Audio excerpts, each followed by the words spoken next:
The radar operator's fingers hover over the console, confident and relaxed. He's seen this movie before. American jets always light up the screen like Christmas trees when they think they're being clever with their jamming pods.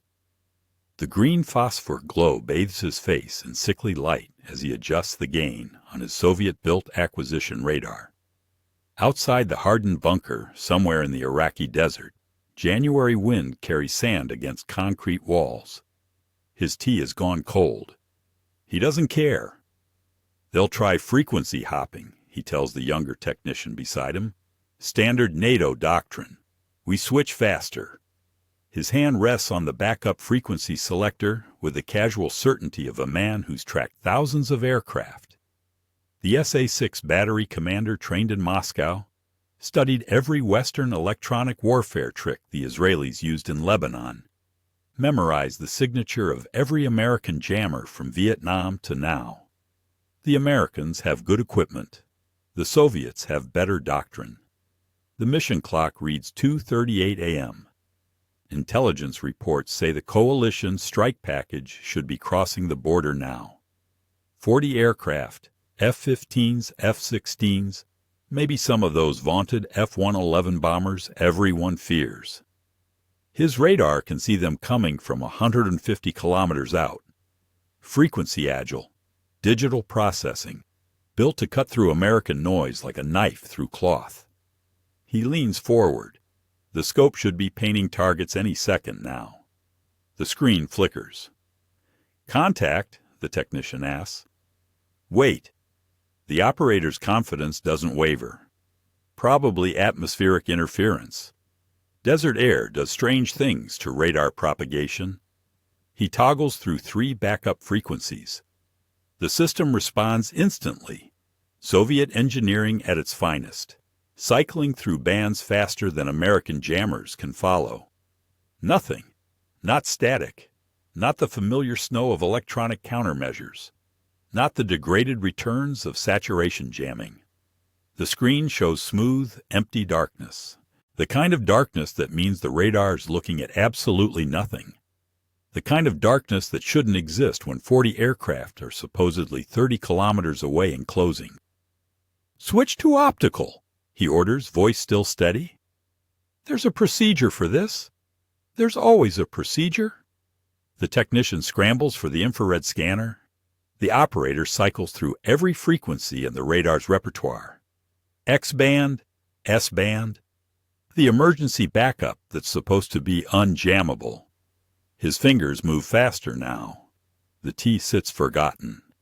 That green glow on his face suddenly looks less sickly and more pale. Outside, the wind picks up. Sand hisses against the bunker walls like static. His screen stays blank. Completely, impossibly blank.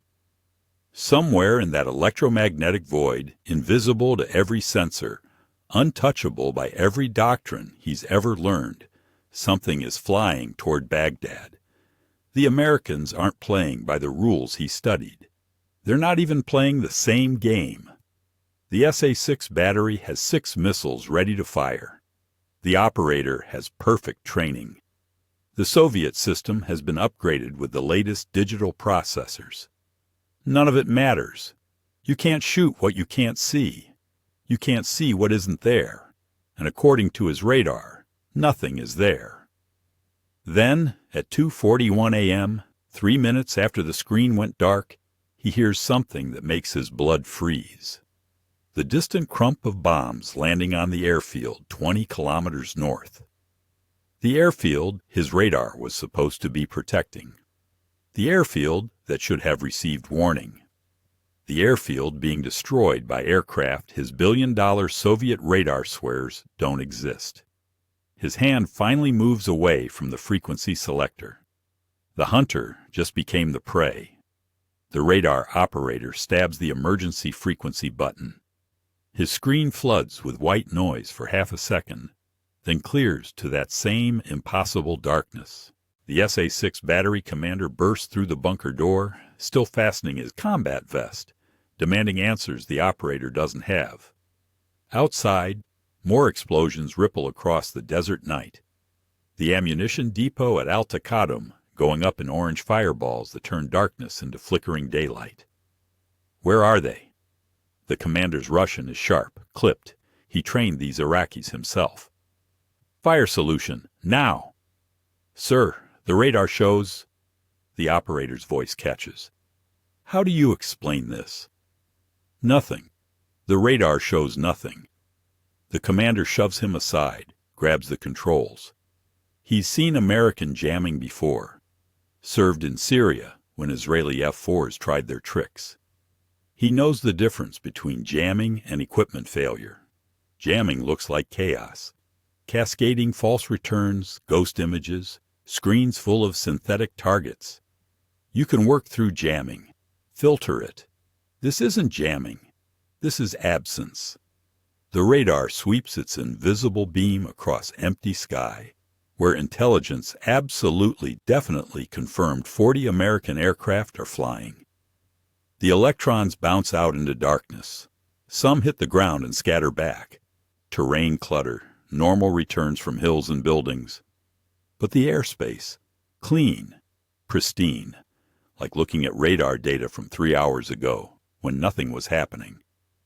Optical track, the commander roars. The technician swings the infrared scanner through preset search patterns. Modern jet engines burn hot enough to spot from 30 kilometers, even on cold nights. The scanner's display shows temperature gradients of desert cooling after sunset, the heat signature of their own generator, the warm exhaust vents, no engine plumes, no contrails catching starlight. The sky is empty of heat. But the bombs keep falling. Al-Assad Air Base lights up next, 12 kilometers west. The commander watches secondary explosions chain through hangars. That's precision munitions. That's someone painting targets with laser designators. That's aircraft overhead right now doing what aircraft do. His jaw clenches so hard a molar cracks. Go manual, he orders. Fire control radar active. Search mode. The fire control system comes online with a high-pitched whine, more powerful than acquisition radar, supposed to burn through any countermeasures. The operator watches his scope with sick fascination. The fire control radar reaches out with focused energy, hunting for the metal skin of aircraft that has to be there. The scope paints beautiful, detailed returns of the ground. Hills, roads, a truck convoy 40 kilometers south. And the airspace? Still nothing. Still that smooth electronic silence that makes the operator want to scream. The commander grabs the radio handset. All batteries report status. Static answers him. Then voices overlapping, panicked. Site 6 sees nothing. Site 12 sees nothing. Site 9's radar just went completely offline. Not damaged, just stopped working like someone flipped a switch. Every Soviet-built system from the Kuwaiti border to Baghdad is reporting the same impossible situation. Something is in the sky. Something is bombing them with impunity. Something their billion-dollar integrated air defense network swears doesn't exist. The operator cycles through frequencies one more time. X-band, S-band, L-band. The radar sweeps. The scope stays blank. His training never covered this. Soviet doctrine has no answer for radar screens that show perfect functionality, detecting absolutely nothing, while explosions walk across the desert like footsteps of an invisible god. The Americans aren't hiding from the radars. They're erasing themselves from physics. The battery commander's hand shakes as he lights a cigarette. His Soviet advisors taught him that integrated air defense works through redundancy. If one radar fails, 3 others compensate. If jamming hits one frequency, you hop to another. The doctrine is sound. The equipment is proven. He's watched it work flawlessly in exercises. Now he's watching it fail flawlessly in combat. Launch optically, he finally orders. Bearing 270. Elevation 12 degrees. Saturate the probable flight corridor. The operator's eyes go wide. Sir, we have no lock, no track. The missile will. I gave you an order. The SA-6 shrieks off the rail, motor burning white-hot against the black sky. Its seeker head spins frantically, searching for radar energy to home on. The missile flies straight for 8 seconds, then begins a gentle turn. Confused, chasing phantom returns its guidance system invents from thermal noise. It impacts the desert 20 kilometers away, wasted, gone. They have 5 missiles left. The commander drops the cigarette, crushes it under his boot. He served in Afghanistan, where Stinger missiles taught Soviet pilots to fear handheld threats. This is worse. This is fighting an enemy you cannot perceive. His radio crackles with reports from other batteries, panicked voices describing the same nightmare. Site 4 fired 3 missiles blind. All missed. Site 7 reports their backup radar just died mid-sweep. Site 14 says their frequency hopping system is hopping perfectly through every band, finding nothing on all of them. One battery commander sounds like he's crying. Switch to manual tracking, the Soviet advisor suggests, appearing from the command bunker's back room. His accent is thick Moscow, his confidence completely artificial. Visual spotters, acoustic ranging. We track them the old way. The old way. Like World War II. Like Vietnam. Before precision-guided munitions and digital processing and satellites. The commander wants to laugh, but his throat is too tight. They're supposed to be operating the most sophisticated air defense network ever exported, protecting Baghdad with overlapping radar coverage that nothing should penetrate. Instead, they're being told to cup their hands around their ears and listen for engine noise. Another explosion lights the horizon, the fuel depot at Habaniya. That's 60 kilometers away. Whatever's doing this has range, precision, and complete freedom of movement. Deceptive jamming, the advisor says, voice less certain now. Americans developed new techniques. Velocity gate pull-off, maybe. Range gate stealing. They're filling our scopes with false returns that look like empty sky. The operator shakes his head. False returns would show us something, comrade. This is nothing. True nothing. Impossible. But the advisor's voice cracks on the word.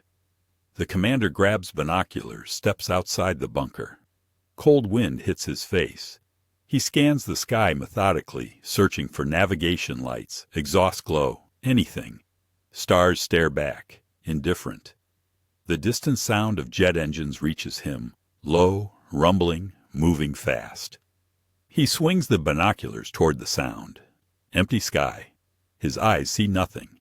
His ears hear turbofans. His radar shows blank screens. The disconnect makes his stomach turn. Reality and sensors are supposed to match. That's the foundation of modern warfare. Find the enemy. Track the enemy. Kill the enemy. But you can't find what your equipment swears isn't there. You can't track ghosts. You can't kill aircraft that exist only as sounds and bomb craters. The advisor appears beside him, pale. Command is asking for explanations. The commander lowers the binoculars. What does he tell them? That the Americans haven't broken the rules of radar? That they've rewritten them entirely? The first F-111 Aardvark rolled off General Dynamics' production line in 1964 with swing wings and supersonic speed. A bomber built to penetrate Soviet air defenses through terrain-hugging flight and raw velocity. 2 decades later, Grumman took that airframe and performed surgery. They ripped out the bomb bay, stripped the nuclear hardpoints, installed something the Soviets never anticipated, the EF-111A Raven. Crews called it Spark Vark, Electric Aardvark. The nickname sounded playful until you understood what it could do. Where the original F-111 carried 42 500-pound bombs, the Raven carries the ALQ-99 tactical jamming system, 10 pods packed with transmitters, receivers, and processors that turn electromagnetic spectrum into a weapon. The ventral canoe fairing runs the aircraft's entire belly length, bristling with antennas. Not the simple noise jammers Vietnam-era aircraft carried. Something far more sophisticated. The Raven doesn't announce its presence. It doesn't scream static into enemy radars like crude barrage jammers. It listens first.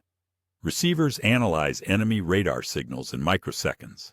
Pulse repetition frequency, scan rate, waveform characteristics.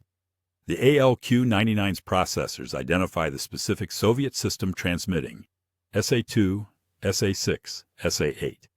Each has a signature, a fingerprint in the electromagnetic spectrum.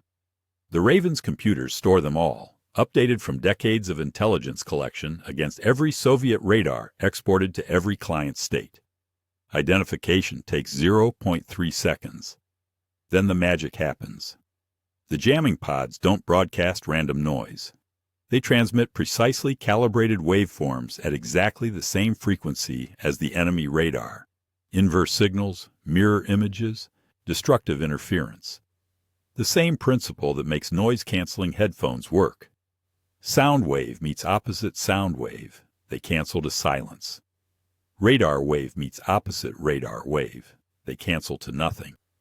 The enemy radar operator sees blank screens not because his equipment failed, but because the Raven is feeding his radar perfect silence. Every pulse his antenna sends out gets answered by an equal and opposite pulse. The signals collide, annihilate, vanish into electromagnetic void. But blanking screens is just the opening move. The ALQ-99 can do something far more insidious. Instead of canceling enemy radar completely, it can feed false information. Velocity gate pull-off makes missiles think their targets are accelerating when they're holding steady course. Range gate stealing convinces tracking radars their targets are kilometers away from actual positions. The Raven manipulates the enemy's perception of reality itself. And it does this against multiple targets simultaneously. 10 jamming pods. 10 different threats engaged. The Raven flies into an integrated air defense network, overlapping radars, coordinated SAM batteries, the layered Soviet doctrine that's supposed to be impenetrable, and turns the entire system into useless metal. SA-6 batteries fire at empty coordinates. Tracking radars lock onto phantoms. Command posts see aircraft where none exist, and miss aircraft boring straight toward their positions. The Raven carries no bombs, fires no missiles. Its weapons are invisible, its effects instantaneous. A single EF-111A can open corridors through defended airspace that entire squadrons exploit. The aircraft itself is fast, Mach 1.2 at sea level, swing wings swept back for supersonic dash. It can keep pace with the strike packages it protects. Soviet doctrine assumed American electronic warfare meant crude jamming. Fill the spectrum with noise, except that some radars would burn through. They planned for noise, built frequency-agile systems, trained operators to work through interference. They never planned for an aircraft that doesn't interfere, that rewrites what their radars perceive as real. The ALQ-99's deception runs deeper than simple signal cancellation. Inside those 10 jamming pods, traveling wave tube amplifiers generate 10 kilowatts of focused electromagnetic power, enough to overwhelm enemy receivers at 200-kilometer range. But raw power is crude. The Raven's advantage lives in precision. Each pod covers a specific frequency band. Low band handles early warning radars. High band targets fire control systems. The processors cycle through modes faster than human operators can track. 1 second blanking an SA-6's search radar, the next creating phantom aircraft formations that pull interceptors away from real strike packages. The technique is called coherent false target generation. The Raven analyzes how enemy radar processes returns, then injects synthetic targets that match perfectly. Not random blips. Convincing aircraft signatures with proper Doppler shift, correct radar cross-section, believable flight profiles. The Iraqi operator watching his screen doesn't see obvious fakes. He sees what looks exactly like F-15s flying in perfect formation 30 kilometers north of their actual position. He vectors his fighters toward coordinates where nothing exists. Meanwhile, the real F-15s slip through the gap, untouched. The Raven's crew sits side by side in the cockpit, pilot flying the aircraft, electronic warfare officer managing the ALQ-99. The EWO's panel glows with threat displays, each enemy radar represented by symbols showing type, location, tracking status. He orchestrates jamming like a conductor, prioritizing threats, switching modes, managing power distribution across all 10 pods. When SA-6 battery acquires lock on a friendly F-16, the EWO sees it instantly. His finger taps a button. The Raven's computers calculate the exact waveform needed to break that lock, not blanking the screen completely, which alerts operators something's wrong, but feeding corrupted tracking data. The SA-6's fire control radar suddenly reports the F-16 accelerating impossibly fast, pulling maneuvers no aircraft can execute. The tracking solution falls apart. The missile stays on its rail. The F-16 pilot never knows how close he came to dying.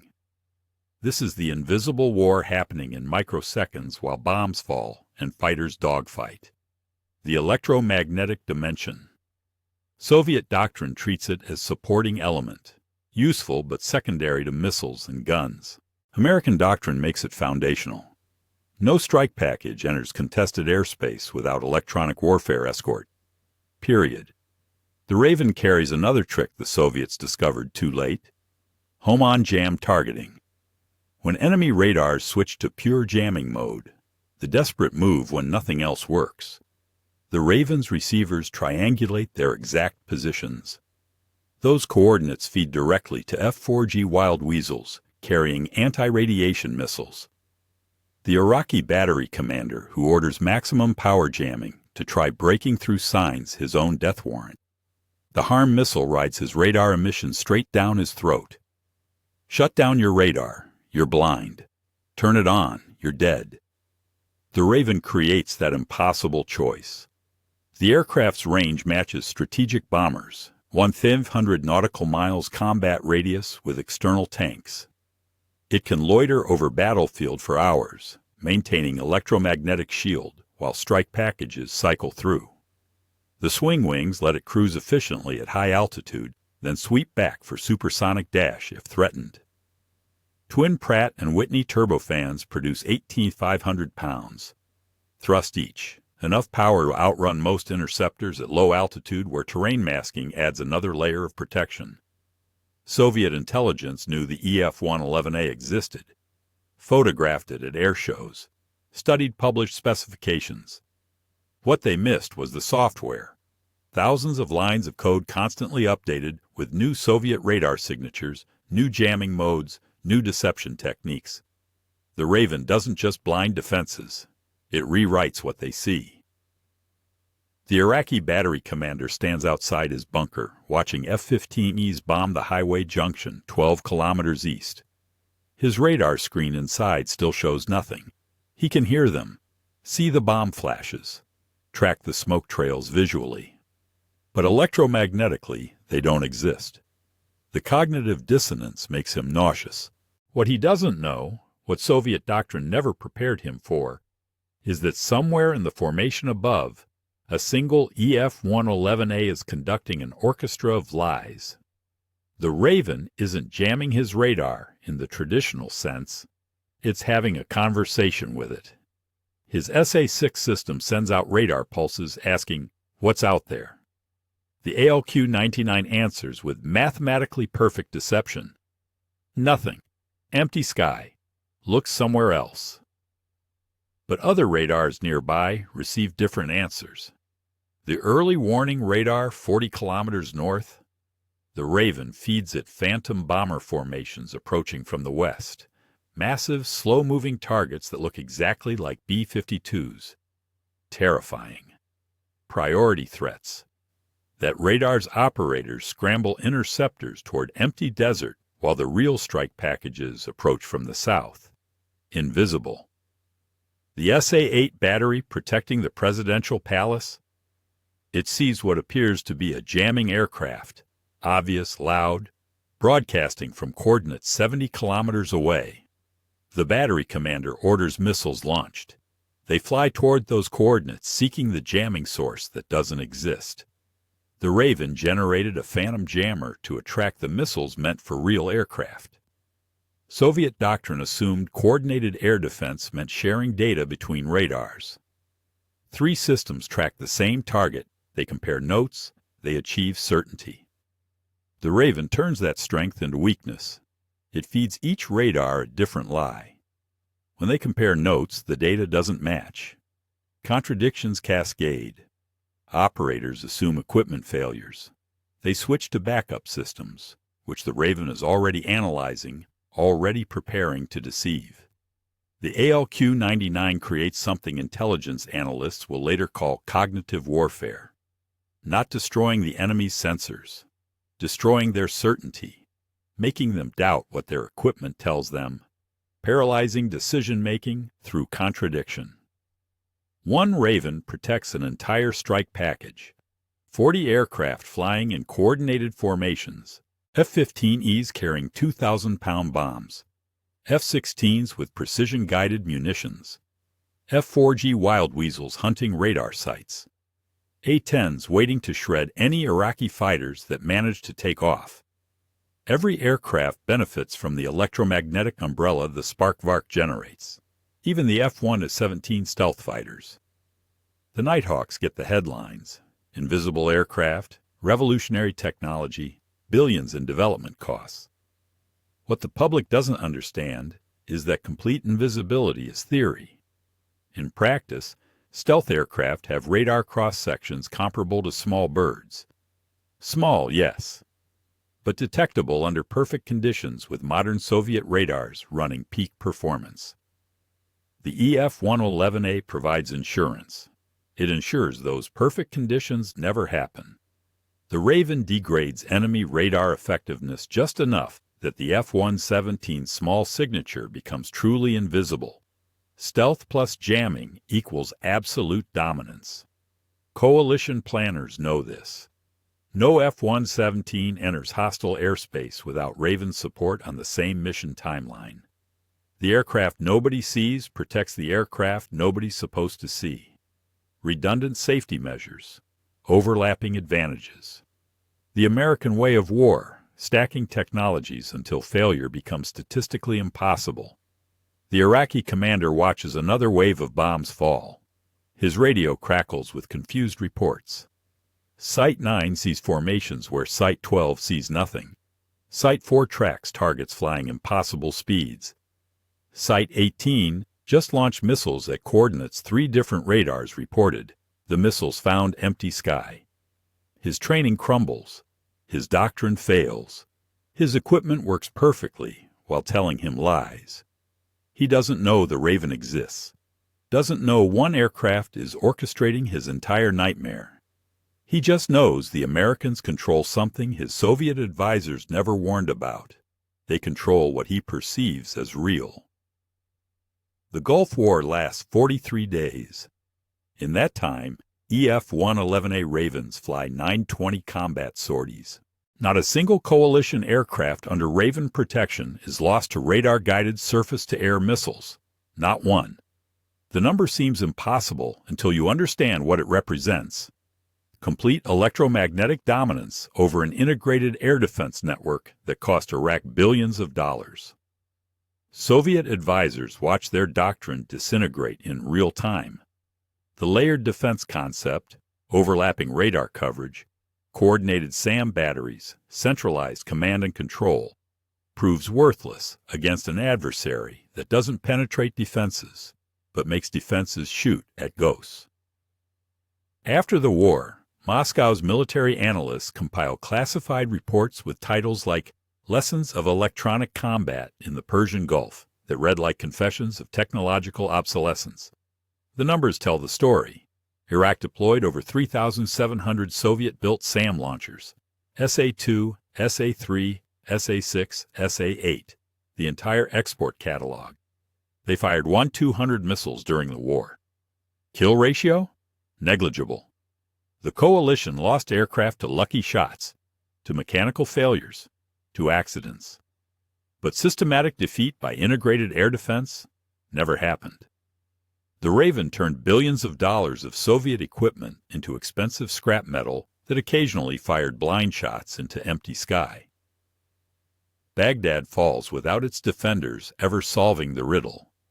Iraqi radar operators spend the entire war cycling through frequencies, switching to backup systems, following doctrine that assumes electromagnetic warfare means crude jamming.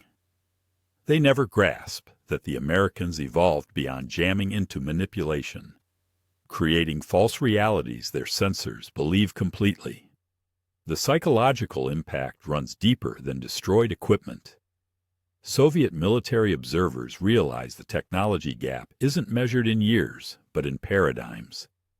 Russian radar engineers designed frequency-agile systems to counter Vietnam-era jammers. American engineers built systems that don't counter radars, but exploit how radars process information. It's the difference between building better armor and convincing the enemy his armor works when it doesn't. Coalition strike packages develop absolute confidence in Raven coverage. Pilots flying into heavily defended airspace know the Spark Vark is somewhere overhead, invisible shepherd protecting the flock. The EF-111A becomes so essential that mission planners refuse to authorize strikes without electronic warfare escort. Even when attacking targets far from SAM threats, the Raven flies. Insurance against unexpected defenses, guarantee against surprise. The aircraft's reputation spreads beyond coalition forces. Iraqi pilots who survive engagements describe fighting blind, their ground controllers seeing American formations that vanish when Iraqi fighters arrive. Radars tracking targets that don't exist, missiles launched at coordinates where nothing flies. The Americans aren't just winning, they're fighting a different kind of war, operating in dimensions Iraqi forces cannot even perceive.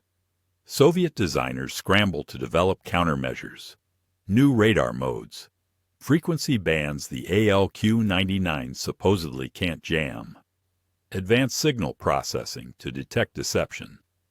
Every solution arrives years late, addressing yesterday's Raven capabilities while American engineers iterate to the next generation. The technological spiral accelerates. Russia spends the 1990s trying to close the electronic warfare gap. They never catch up. American investment in electromagnetic spectrum dominance compounds, better jammers, smarter deception techniques, faster processing. The lead established in the Gulf War grows wider with each passing year. If you'd like to see how this technological dominance evolved and support the channel bringing you these untold Cold War stories, consider subscribing. We're diving deeper into the electronic warfare revolution that changed modern combat forever. The indispensable guardian. That's what veterans call the EF-111A.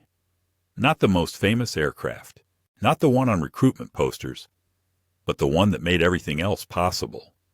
The aircraft that proved air superiority requires more than speed or stealth. It requires controlling what the enemy believes is real. The Raven's dominance exposes a brutal truth the Soviet Union spent decades trying to ignore. American electronic warfare didn't just advance incrementally, it jumped dimensions entirely. Moscow's military academies taught electromagnetic combat as auxiliary capability, something supporting real weapons like missiles and cannons. The Gulf War proves Americans treat it as foundational, the invisible infrastructure that makes everything else work. Russian engineers dissect captured Iraqi radar tapes after the war. What they find terrifies them.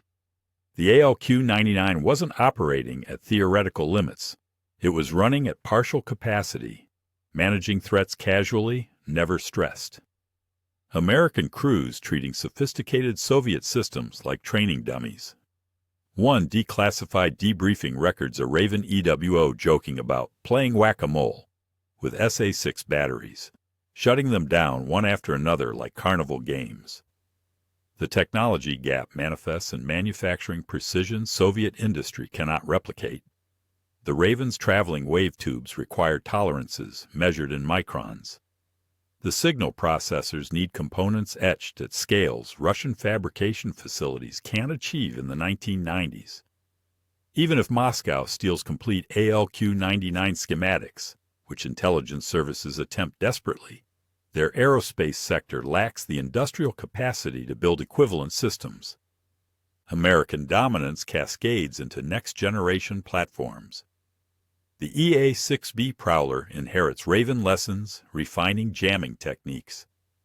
The EA-18G Growler brings electronic attack into the supersonic fighter age. Each iteration learns from Gulf War data, which deception modes worked best, which Soviet countermeasures failed, how to make electromagnetic manipulation even more invisible and effective. Meanwhile, Russia's attempts at equivalent systems stumble through funding crises and technological limitations. Their first serious electronic warfare aircraft, the Su-24MP, carries jammers a generation behind what the EF-111A fielded in 1991.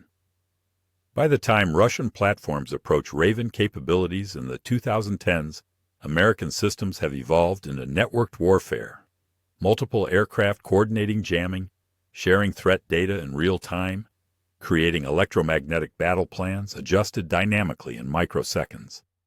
The strategic implications reshape how nations approach air defense. Soviet doctrine assumed radar networks could eventually adapt to counter any jamming. The Gulf War proves that assumption catastrophically wrong. Countries still operating Soviet equipment face grim calculus. Their air defenses might work against unsophisticated adversaries, but become expensive liabilities against opponents with American-level electronic warfare. China watches closely. Their military academies study Gulf War outcomes obsessively, recognizing that copying Russian air defense systems guarantees the same defeat. Chinese investment in electronic warfare accelerates through the 2000s, attempting to leapfrog Soviet approaches entirely. They pour resources into signal processing, deception techniques, cognitive warfare concepts. Whether they close the gap remains unclear, but the attempt itself proves how thoroughly the Raven demonstrated that electromagnetic spectrum control determines modern combat outcomes. The EF-111A retires from service in 1998. Not because it fails, but because newer platforms inherit its mission with upgraded capabilities. The aircraft served 15 years in frontline service, flew thousands of combat hours, never lost a single jet to enemy action. Its combat record remains unmatched, 0 losses while protecting hundreds of strike packages penetrating the world's densest air defenses. Veterans who flew the Vark describe an aircraft that made the impossible routine. Pilots who flew under its protection remember feeling invincible, knowing somewhere overhead an EWO was conducting electromagnetic symphony that made enemy radars see phantoms and ghosts. The confidence that bred transformed air combat psychology. Coalition crews stopped fearing Soviet SAM systems and started treating them as minor obstacles the Raven would handle. The greatest tribute to the EF-111A's effectiveness? Soviet-equipped nations stopped trusting their air defenses entirely. Better to hide radar systems than turn them on and reveal positions. Better to save missiles than waste them shooting at deceptions. The Raven didn't just defeat enemy sensors, it made them afraid to operate. The Iraqi battery commander sits in the ruins of his command bunker 3 weeks after the war ends. Coalition bombs never hit this position directly. Didn't need to. His radar still functions. The missiles remain in their launchers. The Soviet equipment suffered no physical damage. But the system is dead anyway, killed by irrelevance. He replays that first night endlessly in memory. The blank screens. The impossible silence where 40 aircraft should have painted bright returns. His finger hovering over the launch button with no target to aim at. The growing understanding that American technology didn't just surpass Soviet systems, it operated in a realm Soviet doctrine never acknowledged existed. American post-war assessments conclude the EF-111A Raven proved the central hypothesis of electronic warfare.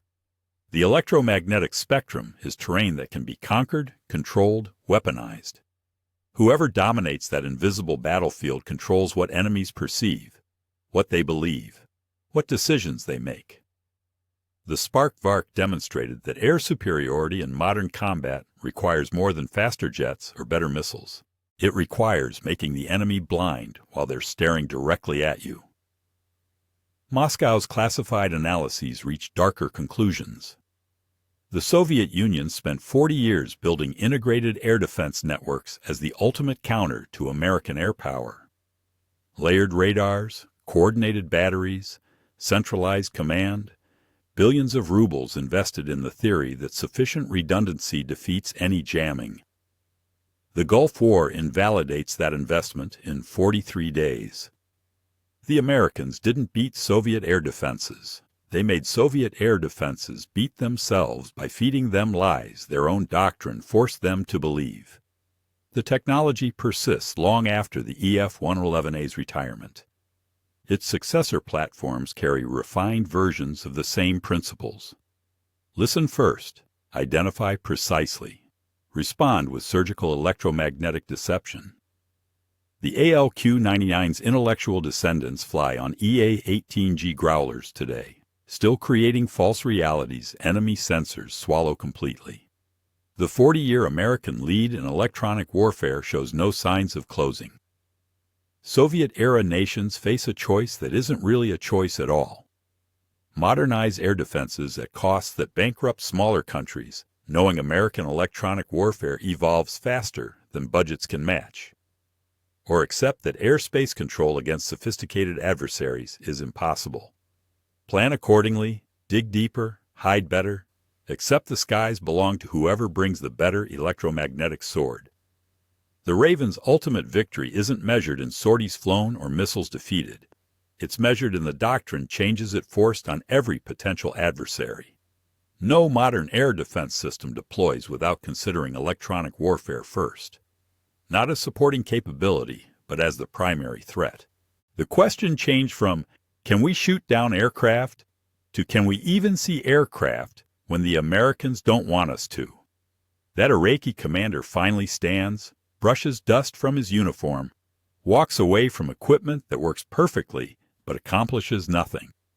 His radar sits silent now.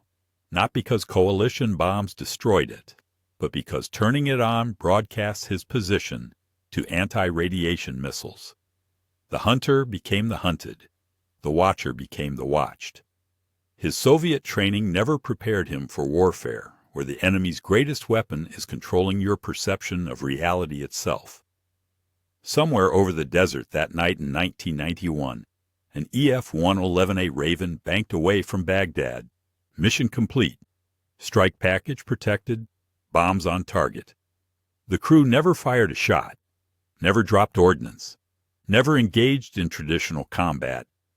They simply made 40 aircraft invisible to a defense network designed specifically to find them. Made billion-dollar Soviet systems see ghosts and phantoms. Made radar operators question their training, their equipment, their sanity. The most devastating weapon is the one that makes you shoot at shadows. And the greatest weapons are the ones that were never there.